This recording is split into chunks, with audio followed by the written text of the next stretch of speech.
الحمد لله وكفى وسلام على عباده الذين اصطفى اما بعد.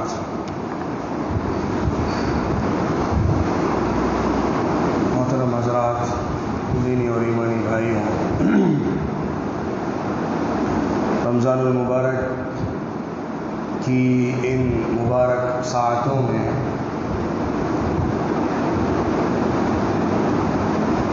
ہمیں دین کے حوالے سے، قرآن کے حوالے سے، حضور صلی اللہ علیہ وسلم کی احادیث کے حوالے سے کچھ باتیں صبح کے وقت میں بتائی جاتی ہیں، اس مقصد سے کہ ہم رمضان کے مہینے میں کچھ دینی معلومات اور دینی نالج حاصل کر سکیں، کیونکہ اس مہینے کے کچھ دنوں میں مجھے بھی آپ کے سامنے باتیں کرنی ہیں، دین کے حوالے سے کچھ پیغام رکھنا ہے، تو خیال یہ ہوا کہ کیوں نہ ایک سیریز کی شکل میں ایک ترتیب کے ساتھ کچھ اہم شخصیات اور اسلام کی جو پرسنالٹیز ہیں ان کو لے کر گفتگو کی جائے۔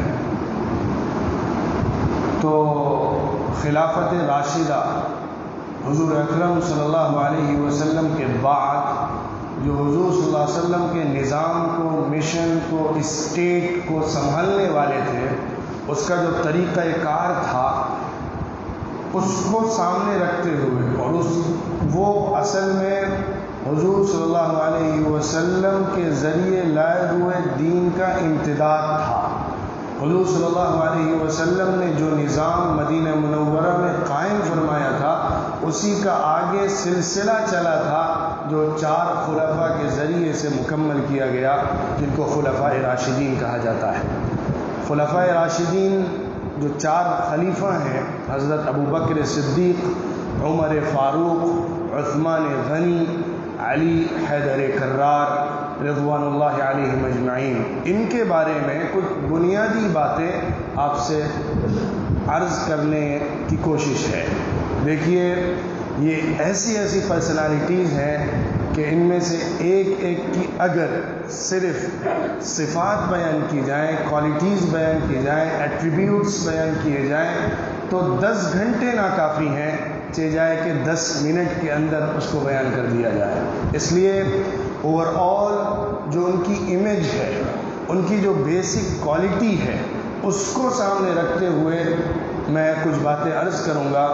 ایک حصہ وہ ہوگا جو ان کی شخصیت اور پرسنالٹی کا ہے سمجھنے کے لیے، اور دوسرا وہ حصہ ہوگا جو ان کی خلافت کے زمانے میں ان کی طرف سے جو تصور یا تصویر سامنے آتی ہے اس کو سمجھا جائے۔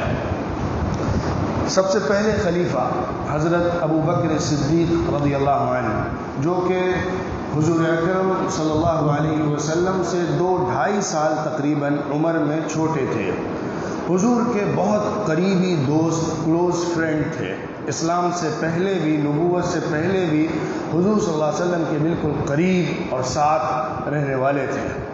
حضرت ابوبکر صدیق رضی اللہ عنہ کی جو سب سے بڑی خصوصیت ہے وہ صدیق ہونے کی ہے، اسی لیے ان کا لقب صدیق ہے۔ صدیق کے معنی ہوتے ہیں بہت زیادہ، بہت جلدی سچائی کو ماننے والا۔ یہ ایسی کوالٹی حضرت ابوبکر صدیق رضی اللہ عنہ کی کہ ان کی مثال نہیں ملتی ہے۔ جس دن حضور اکرم صلی اللہ علیہ وسلم نبوت کا اعلان فرماتے ہیں، اس دن ہی وہ آ کر حضور صلی اللہ علیہ وسلم کے ہاتھ پر بیعت کرتے ہیں اور آپ کی نبوت کا اقرار کر لیتے ہیں۔ جو واقعات حضور صلی اللہ علیہ وسلم نے پیش فرمائے، زندگی میں ہوئے، مکہ مکرمہ میں یا مدینہ منورہ میں، سب سے پہلے آ کر ماننے والا یا آنکھ بند کر کے اس کو تسلیم کرنے والا جو شخص تھا وہ ابوبکر صدیق تھا۔ یہ لقب حضور صلی اللہ علیہ وسلم نے حضرت ابوبکر کو خود دیا ہے۔ ایک دفعہ حضور اکرم صلی اللہ علیہ وسلم احد کے پہاڑ پر چڑھے، آپ کے ساتھ حضرت ابوبکر تھے، عمر تھے، عثمان تھے۔ پہاڑ ہلنے لگا تو تو حضور صلی اللہ علیہ وسلم نے احد کے پہاڑ سے کہا اثبت احد، احد ٹھہر جاؤ، تمہارے اوپر ایک نبی ہے، ایک صدیق ہے اور 2 شہید ہیں۔ تمہارے اوپر ایک نبی ہے، ایک صدیق ہے اور 2 شہید ہیں۔ حضرت عمر، حضرت عثمان شہید ہونے والے تھے، حضور صلی اللہ علیہ وسلم کو بتا دیا گیا تھا، آپ نے اس کا اظہار فرمایا۔ حضرت ابوبکر رضی اللہ عنہ کو جو سب سے عظیم موقع ملا وہ غار کے اندر حضور اکرم صلی اللہ علیہ وسلم کے ساتھ رفاقت کا تھا۔ مکے سے مدینے ہجرت کرنے میں جو ساتھ ملا ہے حضور صلی اللہ علیہ وسلم کا، اس سے بڑا شرف کیا ہو سکتا ہے۔ حضرت عائشہ صدیقہ رضی اللہ عنہا بیان کرتی ہیں کہ جس وقت آ کے حضور صلی اللہ علیہ وسلم نے بیان کیا ابوبکر ہمیں مدینہ ہجرت کرنی ہے، تو حضرت ابوبکر نے کہا آج صحبت ہے یا رسول اللہ کے رسول، کیا مجھے ساتھ ملے گا آپ کا؟ اس کے بعد حضرت عائشہ کہتی ہے میں نے اپنی زندگی میں کبھی کسی کو دیکھا نہیں تھا کہ وہ خوشی سے رو پڑتا ہے، یہاں تک کہ اپنے بابا ابوبکر کو دیکھا کہ وہ اس موقع پر خوشی سے رو پڑے تھے۔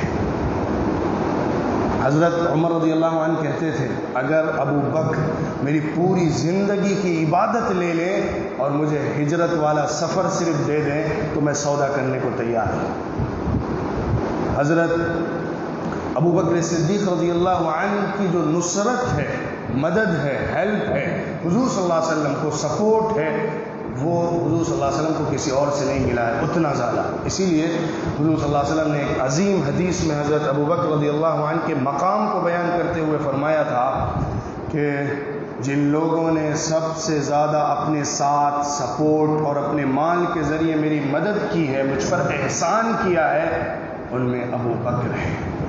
اگر میں اپنے رب اللہ کے علاوہ کسی کو سب سے زیادہ جگری، قلبی، دلی، کلوز ترین فرینڈ اور دوست بناتا تو میں ابوبکر کو بناتا، لیکن اسلام کی محبت اور اسلام کی بھائی چارگی، اسلام کی بردرہڈ کافی ہے، وہ ہے، کیونکہ جو خلیل والا مقام ہے، آخری درجے کا فنائیت والا جو تعلق اور دوستی ہوتی ہے وہ اللہ سے صرف ہے۔ اگر میں انسانوں میں سے کسی سے بناتا تو ابوبکر سے بناتا۔ حضور صلی اللہ علیہ وسلم نے فرمایا کہ جو مدینہ منورہ مسجد کے اندر داخل ہونے والے دروازے ہیں سارے دروازے بند کر دیے جائیں، صرف حضور کا دروازہ کھلا رہے گا اور ابوبکر کا دروازہ کھلا جائے گا۔ حضور اکرم صلی اللہ علیہ وسلم نے ایک موقع پر فرمایا کہ حضرت ابوبکر رضی اللہ عنہ کے ساتھ ایک واقعہ ہوا۔ حضرت عمر اور حضرت ابوبکر رضی اللہ عنہ میں تھوڑی سی گفتگو تلخ ہو گئی، تیز ہو گئی۔ حضرت ابوبکر رضی اللہ عنہ نے تھوڑا سخت بات کہہ دی جس کی وجہ سے حضرت عمر رضی اللہ عنہ تھوڑا غصہ ہوئے۔ پھر حضرت ابوبکر کو افسوس ہوا، ان کے گھر گئے معافی مانگنے کے لیے، لیکن حضرت عمر رضی اللہ عنہ نے معاف نہیں کیا یا بات نہیں سنی، تو بھاگے بھاگے حضور صلی اللہ علیہ وسلم کے پاس آئے اور فرمایا اے اللہ کے رسول میں نے تھوڑا عمر کو غلط کہہ دیا یا تھوڑا سخت کہہ دیا، مجھے افسوس ہے، میں ان کے پاس گیا تھا لیکن وہ میری بات نہیں سن رہے ہیں۔ تو حضور صلی اللہ علیہ وسلم نے فرمایا اے ابوبکر اللہ تمہیں معاف فرمائے۔ پھر اس کے بعد حضرت عمر رضی اللہ عنہ کو خیال آیا کہ ارے ابوبکر آئے تھے معافی مانگنے اور میں نے معاف نہیں کیا، ان کے گھر گئے، وہاں دیکھا نہیں ہے، مسجد نبوی آئے، دیکھا حضور صلی اللہ علیہ وسلم کے ساتھ بیٹھے ہوئے ہیں، تو حضور صلی اللہ علیہ وسلم کا چہرہ بالکل ریڈ ہو گیا۔ آپ صلی اللہ علیہ وسلم غصے میں حضرت عمر رضی اللہ عنہ کو دیکھنے لگے، تو حضرت ابوبکر نے دیکھا کہ حضور صلی اللہ علیہ وسلم کا جو چہرہ ہے وہ بالکل بدل چکا ہے، تو جلدی سے گھٹنے کے بل زمین پر بیٹھ گئے اور کہنے لگے اے اللہ کے رسول میں نے غلطی کی تھی، اللہ کے رسول غلطی میری تھی، میں نے عمر کے ساتھ ظلم کیا تھا، 2 مرتبہ یہ بات کہی۔ تو حضور صلی اللہ علیہ وسلم نے فرمایا، حضور صلی اللہ علیہ وسلم نے فرمایا میں جس وقت نبی بنا تھا تم سب نے جھٹلایا تھا، ابوبکر نے میری بات مانی تھی، ابوبکر تھا اس وقت جو میرے ساتھ کھڑا تھا، اس کی ایک غلطی پر تم بات نہیں سنتے ہو۔ ناگواری کا اور غصے کا اظہار فرمایا۔ حضور اکرم صلی اللہ علیہ وسلم نے فرمایا کہ اس نے اپنے مال کے ذریعے سے میری مدد کی، اپنی جان کے ذریعے سے میری مدد کی ہے۔ حضرت ابوبکر کا مقام یہ ہے کہ جس وقت حضور صلی اللہ علیہ وسلم نے حکم دیا تھا کہ غزوے میں جہاد پہ جانا ہے، تم لوگ مال لا کے جمع کرو، تو سب لوگ مال لے کر آ رہے تھے. حضرت عمر رضی اللہ عنہ نے سوچا آج میں سب سے زیادہ آگے بڑھ کے دکھاؤں گا. تو انہوں نے اپنے گھر کا پورا سامان جمع کیا, اس کو ہاف کیا, آدھا گھر والوں کے لیے چھوڑا, پورا جو کچھ تھا ان کے پاس پراپرٹی ہو جو کچھ ہے اس کا آدھا لے کر حضور صلی اللہ علیہ وسلم کے قدموں میں ڈال دیا. اے اللہ کے رسول یہ حاضر ہے. اس کے بعد حضور صلی اللہ علیہ وسلم نے پوچھا عمر رضی اللہ عنہ سے, عمر گھر والوں کے لیے کیا چھوڑ کے آئے؟ فرمایا اے اللہ کے رسول گھر والوں کے لیے اتنا ہی مال آدھا چھوڑ کے آیا ہوں. پھر اس کے بعد حضرت ابو بکر رضی اللہ عنہ آئے. حضرت ابو بکر رضی اللہ عنہ نے جو کچھ تھا لا کے پیش کیا. حضور صلی اللہ علیہ وسلم فرمایا اے ابو بکر تم کیا چھوڑ کے آئے ہو؟ فرمایا اے اللہ کے رسول گھر پہ اللہ اور اس کا رسول کے نام کو چھوڑ کے آیا ہوں. گھر پہ کچھ ایک رتی ایک ذرہ بھی نہیں چھوڑا ہے, سب لا کے ڈال دیا ہے. تو اس وقت حضرت عمر نے کہا لا اسبق ابا بکر ابدا, ابو بکر سے میں کبھی آگے نہیں بڑھ سکتا. حضرت عمر رضی اللہ عنہ نے حضرت ابو بکر کے بارے میں دو جو باتیں کہی ہیں ان کو ذکر کر کے میں اپنی گفتگو ختم کرتا ہوں.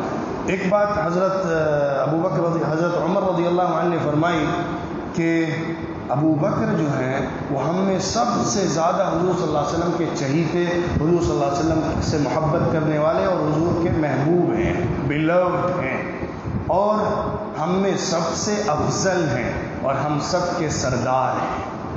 دوسری بات فرمائی تو بالکل سچی تعبیر ہے حضرت ابو بکر رضی اللہ عنہ کی. فرمایا اگر پوری زمین والوں کے ایمان کو میجر کیا جائے, تولا جائے ابو بکر کے ایمان سے تو ابو بکر کا ایمان بڑھ جائے گا. پوری زمین والوں کا ایمان اگر ایک طرف رکھا جائے اور ابو بکر کا ایمان ایک طرف رکھا جائے تو وہ ایمان بڑھ جائے گا, کیونکہ انہوں نے جس طرح حضور صلی اللہ علیہ وسلم کو مانا ہے, جس طرح قربانی کے ساتھ دیا ہے, اس سے آگے کوئی نہیں بڑھ سکتا. اور اسی کو سامنے رکھتے ہوئے یہ بات سمجھ میں آتی ہے کہ حضرت ابو بکر کا مقام صحابہ میں جو ہے ایمان کے اندر, فدائیت کے اندر, تصدیق کے اندر, فنائیت کے اندر, نصرت کے اندر, سپورٹ کے اندر, حضور صلی اللہ علیہ وسلم کے ساتھ کے اندر, وہ دوسروں کا نظر نہیں آتا ہے. اللہ تعالیٰ ہم سب کو حضرت ابو بکر رضی اللہ عنہ کی پیروی کرنے والا بنائے. وآخر دعوانا ان الحمد للہ رب العالمین.